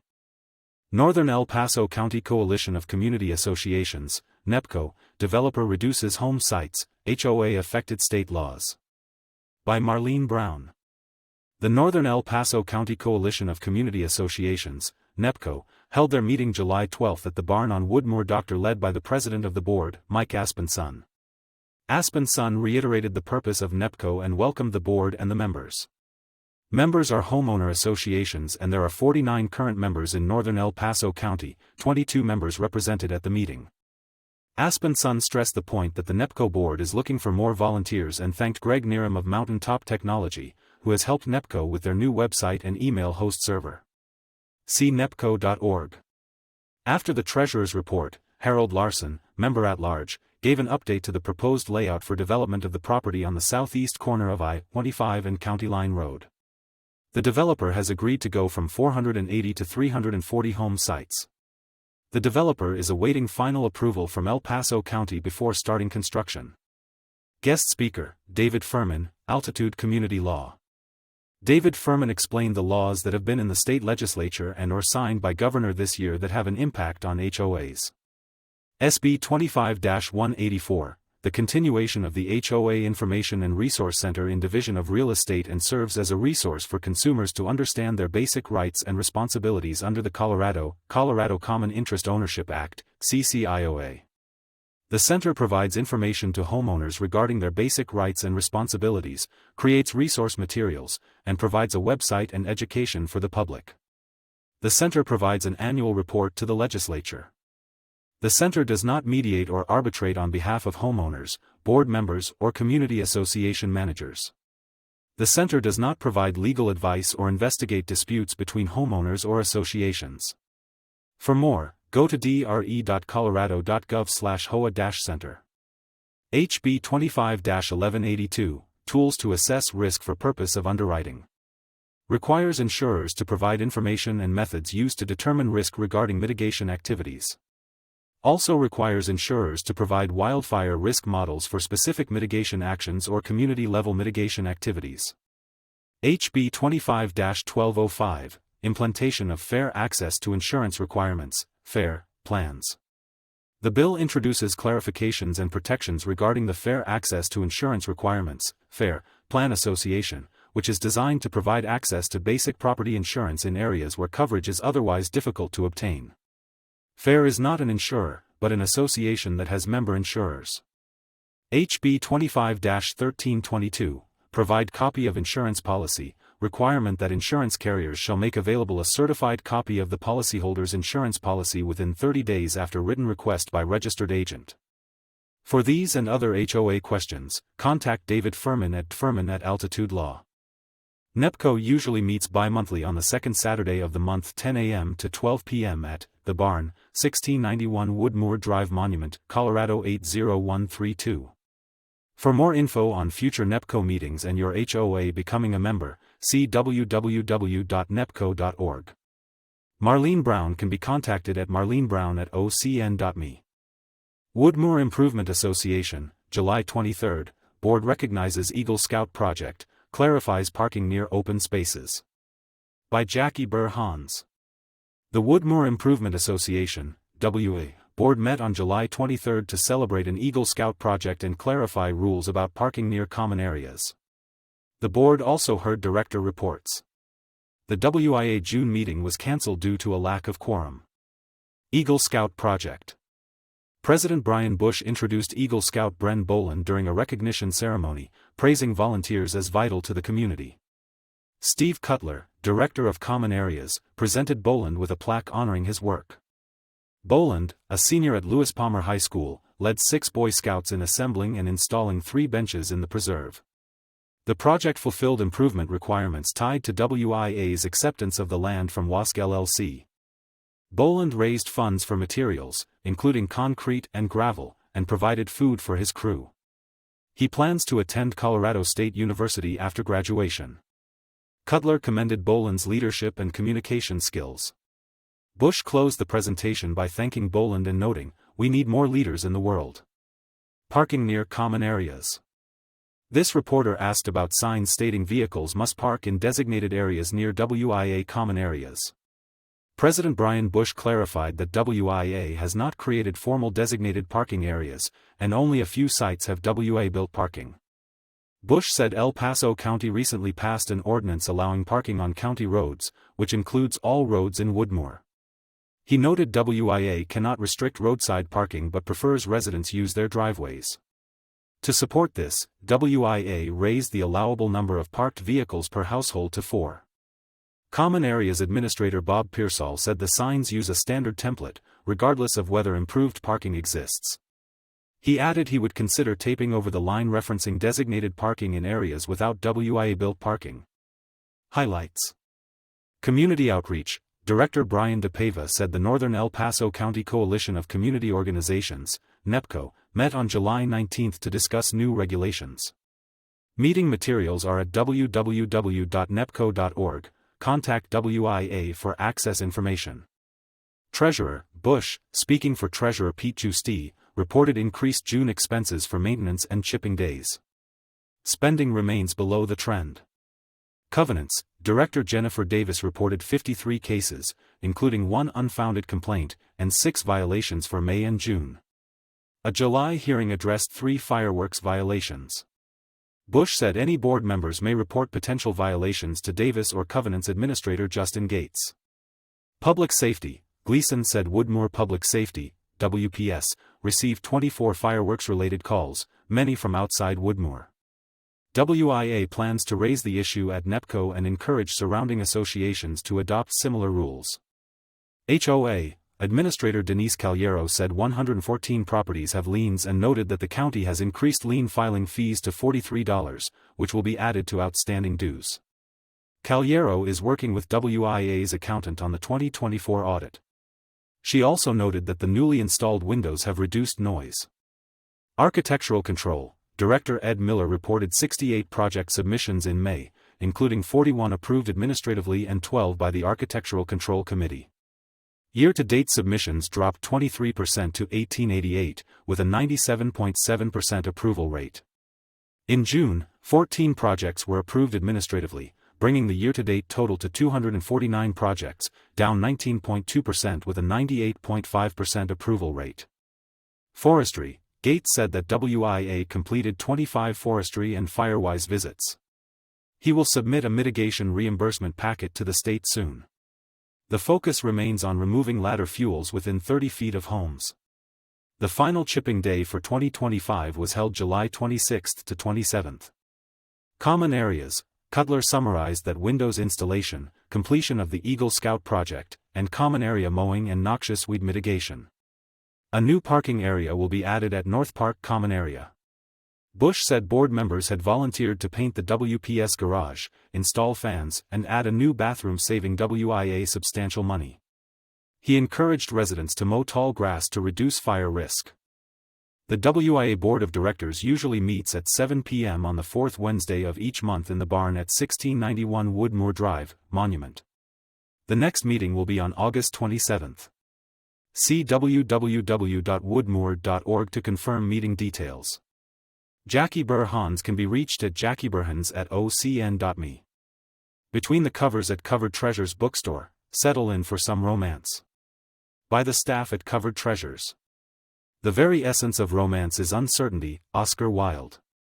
While it's hot outside, grab a good romance and sit under the shade of a tree. Check out these new titles below to smile, laugh, cry, and feel the love. Problematic Summer Romance.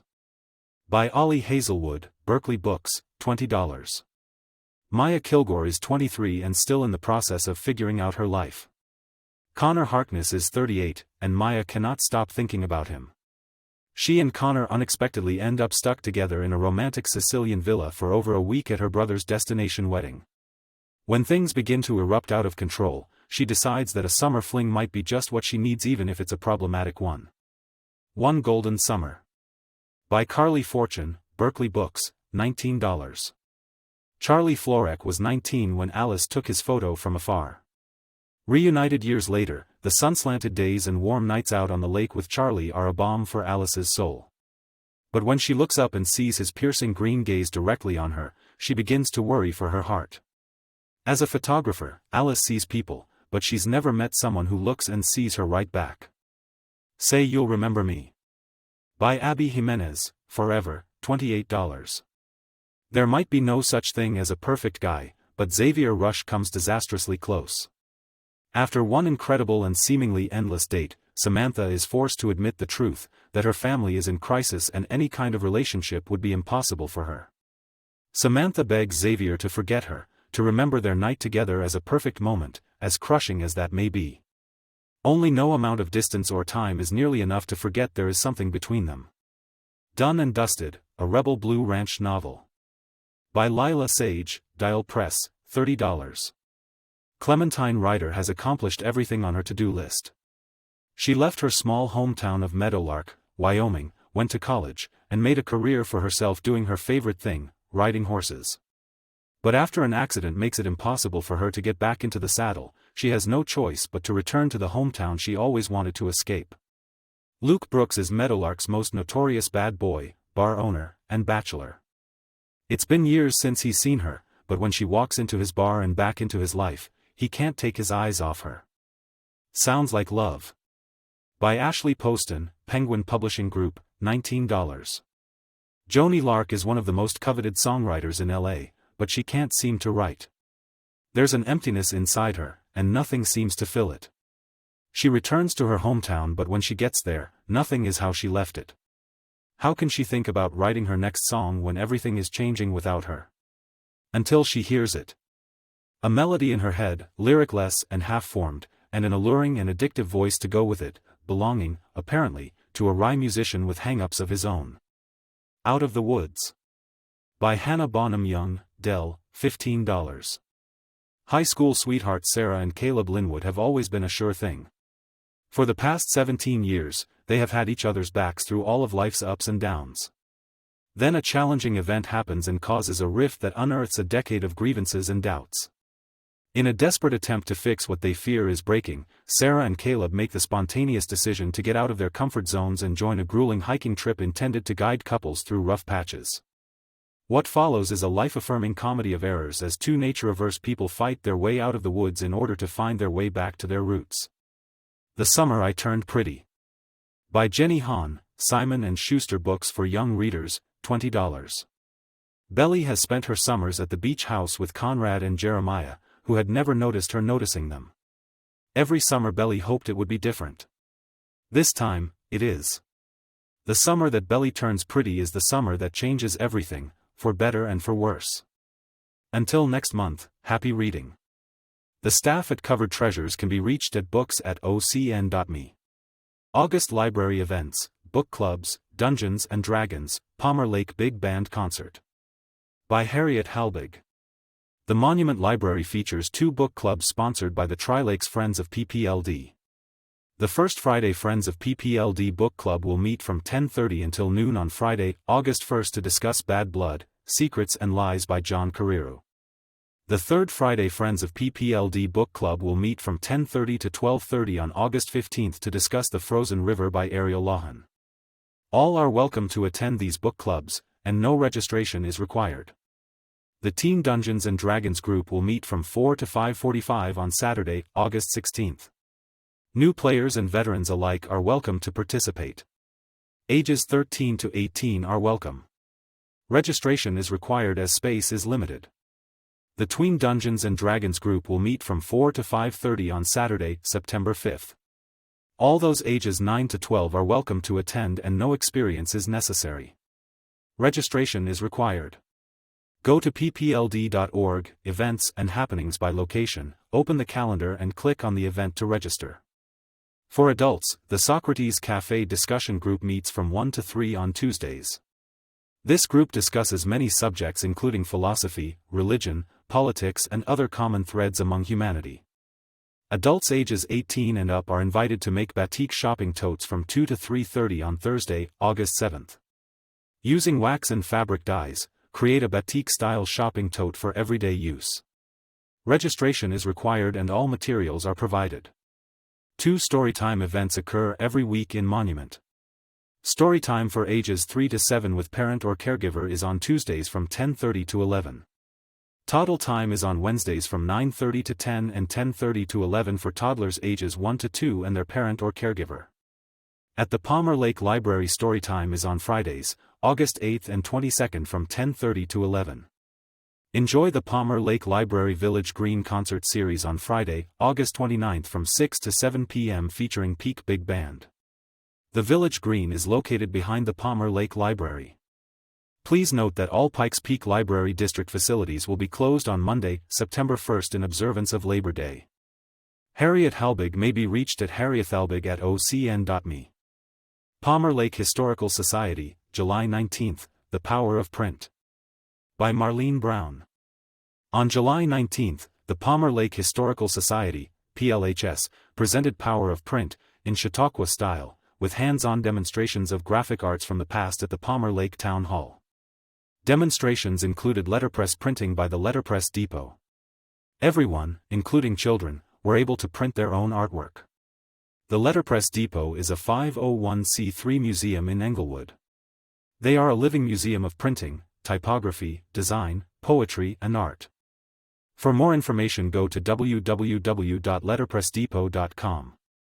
PLHS continues to provide educational opportunities and promotes and preserves historical artifacts of the Palmer Divide area. They maintain special collections at the Lucretia Vale Museum located in the basement of the library at 66 Lower Glenway Street in Palmer Lake. See palmerdividehistory.org/about-the-museum for hours and individual tours available. On August 23, PLHS will be joining the Western Museum of Mining and Industry, located at 225 North Gate Boulevard, for Family Day at the Reynolds Ranch from 12 to 3 p.m. The members of the PLHS board will be dressed in vintage clothing and giving tours of the Reynolds Ranch House. See WMMI.org about this and future events. PLHS meetings are usually held on the third Thursday of the month 7 to 8:30 p.m., doors open at 6:30 p.m., at the Palmer Lake Town Hall, 28 Valley Crescent Street. Free and open to the public. For more info regarding memberships and future programs go to palmerdividehistory.org/events.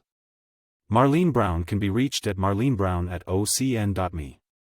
High Altitude Nature and Gardens, Wild Horse Fire Brigade, Successful Fire Mitigation Since the Beginning of Plants. By Janet Sellers. Wild Horse Wildfire Mitigation.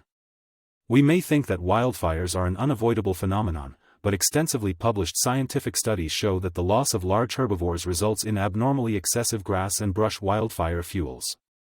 The same published scientific research shows that on every continent, when herbivore populations collapsed, catastrophic wildfires evolved. Wilderness areas benefit from wild horses through the symbiotic grazing that naturally maintains wildfire fuels, grass and brush, at nominal levels, thereby reducing the frequency, size, and intensity of wildfires, as well as deadly toxic wildfire smoke, a greenhouse gas, that harms human health and accelerates climate change. A Yale-led study published in the journal Science in 2021 found a strong connection between the extinction of large grazing animals, including ancient horses, and a dramatic increase in fire activity in grasslands globally.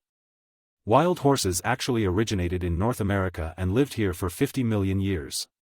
It is commonly thought that they left the area about 10,000 years ago, but the journal Science published a 2023 study including more than 80 co-authors, which matches up with the oral histories of multiple indigenous groups that recount their peoples had horses before Europeans physically arrived. Environmental DNA suggests their presence in Arctic zones as late as 5,000 to 6,000 years before the present.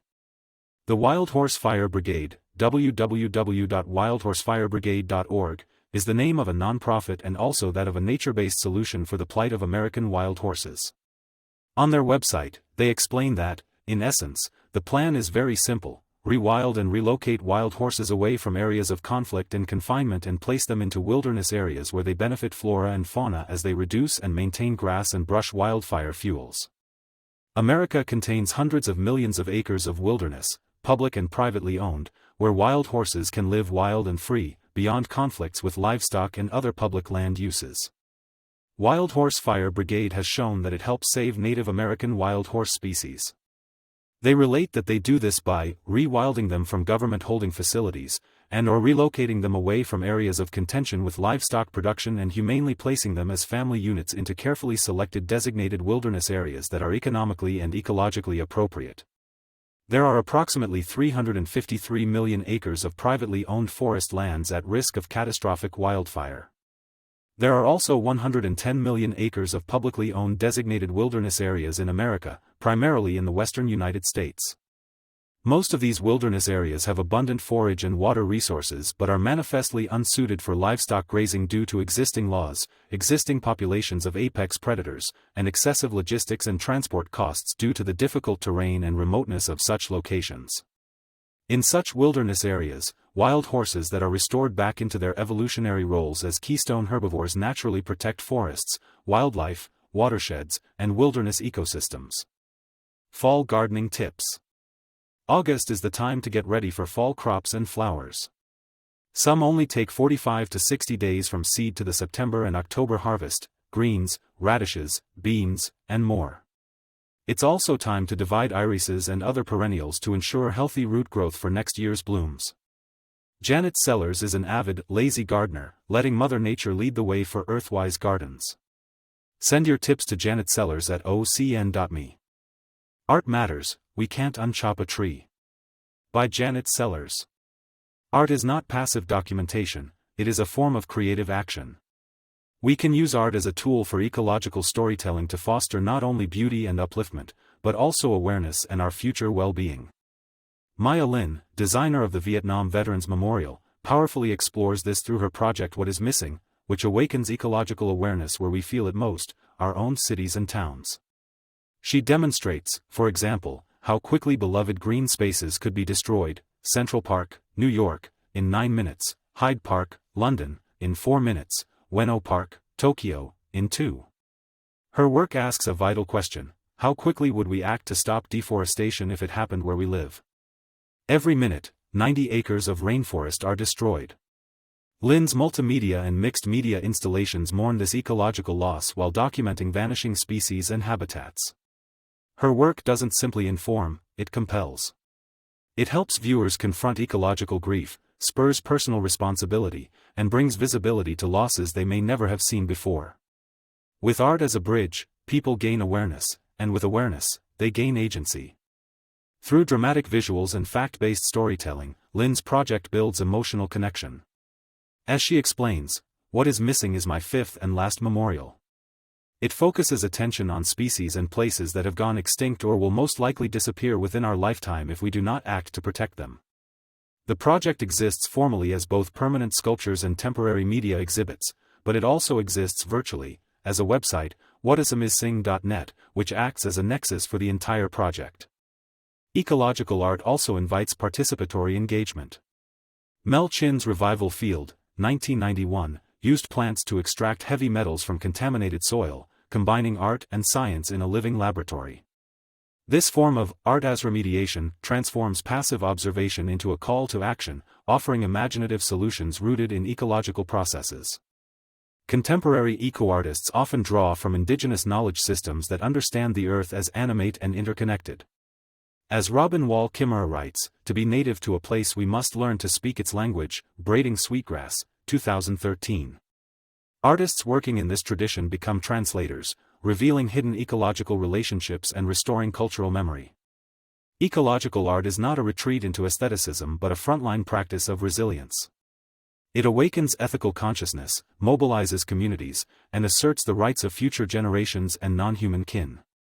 Far from passive, art acts. Through imaginative intervention and embodied storytelling, art becomes a living force in ecological movements. It offers new ways of seeing and belonging, reminding us that to tell the story of the earth is not to stand apart from it, but to join its voice. Here in our area, we have local celebrations and local awareness of our land and of art as living forces. On August 3rd we'll complete the Palmer Lake Chautauqua, and the monthly Art Hop is August 22nd. Our Hummingbird Festival, on August 22nd to 23rd, centers on the 4 Colorado hummingbirds through art, talks, and fun. The Hummingbird Festival celebrates the land, pollinators, and our community as contributors to our cultural future. It is located at the historic Jackson Ranch, 17435 Roller Coaster Road, Monument. Janet Sellers is an artist, writer, and speaker creating art for homes, institutions, and public spaces. Contact her at janetsellers@ocn.me. For more information on cultural creativity, see www.culturaladaptations.com. Our Community Notices. By Janet Sellers. Although we strive for accuracy in these listings, dates, or times are often changed after publication. Please double-check the time and place of any event you wish to attend by calling the information number for that event. Please notify us if your event listing needs to be updated. Be Bears smart, do your part. Secure trash in a garage, shed or other secure structure. Trash bins should only be outside of the secure structure on trash collection days from 5 a.m. to 7 p.m. The majority of homes will already meet this requirement with standard practices. For those who cannot store their trash in a secured structure, they will need to obtain a bear-resistant trash can. Certified bear-resistant waste containers can be provided by your trash collection company, or you can purchase bear-resistant devices such as locks, ratchet straps, and more, including bear-resistant trash cans, that also deter other animals like raccoons and dogs. Here is a link from Alaska Department of Wildlife video to attach a ratchet strap. https://www.youtube.com/watch?v=m northwest KL 7T5Y. Trash can ratchet locks are available for as little as under $20. Bears are smart and they learn quickly that garbage is an abundant and reliable food source, said Frank McGee, Area Wildlife Manager for Colorado Parks and Wildlife. But a diet of garbage is terrible for bears and brings them into close proximity to people, which is dangerous for them and us. By securing our trash, we deny bears easy meals and discourage them from coming into town. We help keep them wild and alive in the forest, where they belong, not in someone's garage or the path of a car, behaviors that can get them killed. When thunder roars, go indoors. Lightning can strike even out of a blue sky. Always keep in mind that if you can hear thunder, you are close enough to be struck by lightning. Seek shelter immediately in a sturdy building or, if a building is not available, a hard-topped vehicle with the windows rolled up. When indoors, refrain from using corded appliances or other equipment or facilities that put you in contact with electrical systems or plumbing. Stay inside until the storms have moved away and thunder is no longer audible. This is very important, since lightning can and occasionally does strike well away from the thunderstorm itself. Stay alert with weather reports, and curtail your outdoor activities during that time, or ensure that you have constant access to a sturdy, fully enclosed shelter, such as a home or business. Tools for parents and teachers, https://www.weather.gov/safety/lightning-teachers. Black Forest/mulch program. Firewise mitigation, accepting tree branches, etc. Dumping fee for all loads will be $10 payment cash or check made out to Samcom. Pine needles are not accepted. Mulch is free to pick up. May through September, pick up mulch for your garden or property. Loader is available most Saturdays to speed up loading. 12375 Herring Road info including fire mitigation, forests, pine beetles, etc. https://bf/.org. Colorado EBT benefits available. Get up to $60 a month back on EBT card with a dollar-for-dollar match when buying fruits and vegetables at SNAP-authorized retailers at Colorado grocery locations and farmers markets with the Colorado SNAP Produce Bonus. The main purpose of the EBT card is to provide food assistance through the Supplemental Nutrition Assistance Program, SNAP. However, the program has evolved to include benefits and discounts that enhance the overall well-being of low-income individuals and families, making cultural experiences more accessible. Presenting your EBT card at participating museums and cultural attractions nationwide can unlock valuable cultural experiences beyond simply purchasing groceries. More Colorado food info, cdhs.colorado.gov/snap-produce-bonus. Free and reduced school lunches program. For the first semester of 2025-26 school year, the Lewis Palmer School District will provide no-cost meals for all elementary students. However, it is still important for households to provide their income information when requested. Gathering this information allows Lewis Palmer School District 38 to receive the state and federal funding we qualify for, and these funds go directly to schools to help cover the cost of meals and support after-school activities and other nutritional programs for students. See ad on page 6. El Paso County Trailability Program. Terrain hoppers in the nature centers at Fountain Creek and Bear Creek areas are off-road mobility vehicles that allow members of the El Paso County community and visiting guests with disabilities to experience trails previously inaccessible to them. Hike 1 to 3 miles through foothills and wetlands habitats with your friends, family, and a nature center staff or volunteer, May through October. Reservations required, participation is free. https://communityservices.elpasoco.com/trailability/. For more information on the Trailability program, please contact Teresa Odello at 719-520-6981 or by email at theirseodello@elpasoco.com. Forest and gardening volunteers needed. Friends of Fox Run Park will have some openings for student volunteers, and grown-ups, too, most of the year for various tasks. Besides tasks, the group offers information and skills demonstrations for each 2 to 3 hour session, and celebrates volunteers at the park with annual community events. The Tri-Lakes Cares on-site garden in Monument also needs volunteers in fall, spring, and summer. Gardening tasks include preparing garden beds, weeding, sowing seeds, and developing the compost. Bring gardening gloves, some tools will be provided on the workdays. Contact Janet Sellers at janetsellers@ocn.me or Marlene Brown at marlenebrown@ocn.me for more information. Parents helping parents. NAMI Parent and Caregiver Support Group is a no-cost, peer support program for parents, caregivers, and other family who provide care and support for youth, ages 19 and younger, who are struggling with mental health issues including depression, anxiety, school or peer pressure, substances and more. Facilitated by trained volunteers who have been in your shoes. Meeting is second Monday of each month from 7 to 8:30 p.m. via Zoom. Register online at namicoloradosprings.org. For more information, call the office at 719-473-8477 or email info@namicos.org. Get help in Larkspur. Larkspur Church has a food bank and care center that offer a good variety of non-perishable food items, as well as clothing for men, women, and children, some household items available too. We're here to help. If you are in need, or know someone who is, please reach out to Jeff at gethelp@larkspur.church. If you would like to donate, contact Jeff by the same email to arrange a pickup. Tri-Lakes Cares needs your support. Tri-Lakes Cares is the only food pantry and human services organization serving northern El Paso County through emergency relief and self-sufficiency programs. The community-based, volunteer-supported center is a critical resource for our neighbors in need. The best way to help support Tri-Lakes Cares is to donate. Visit https://tri-lakescars.org/donate to learn how to donate money, medical items, personal supplies, or food. Please check the web for current needs in our food pantry at https://tri-lakescars.org/donate/current-needs. Donation drop-off hours are Monday through Thursday, 9 a.m. to 4 p.m.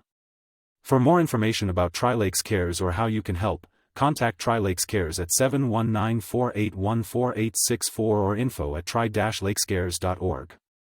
Black Forest Log School needs your help. Please help preserve the historic school for another 103 years. New exterior damage was discovered. It has exceeded the budget renovation funds.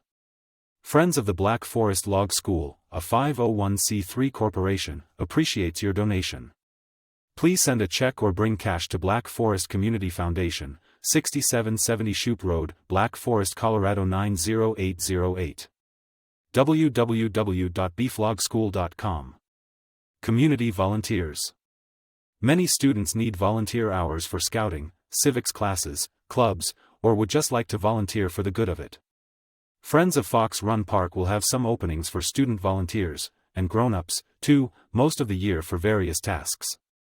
Besides tasks, the group offers information and skills demonstrations for each 2 to 3 hour session, and celebrates volunteers at the park with annual community events. The Tri-Lakes Cares on-site garden in Monument also needs volunteers in fall, spring, and summer.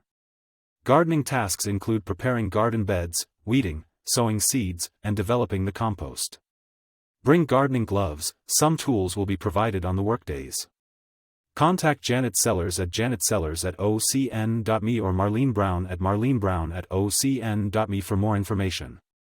Can you volunteer today? Links to local organizations with an immediate need for volunteers are listed on the county's website, www.elpasocountyhealth.org/volunteering-and-donations for groups like Care and Share, Crossfire Ministries, Blood Donations, Early Connections, Volunteer from Home Opportunity, Foster an Animal, Medical Reserve Corps of El Paso County, Salvation Army, Silver Key, and United Way, ongoing opportunities.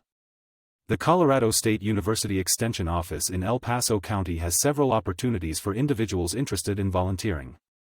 https://elpaso.extension.coloradostate.edu/volunteer-opportunities.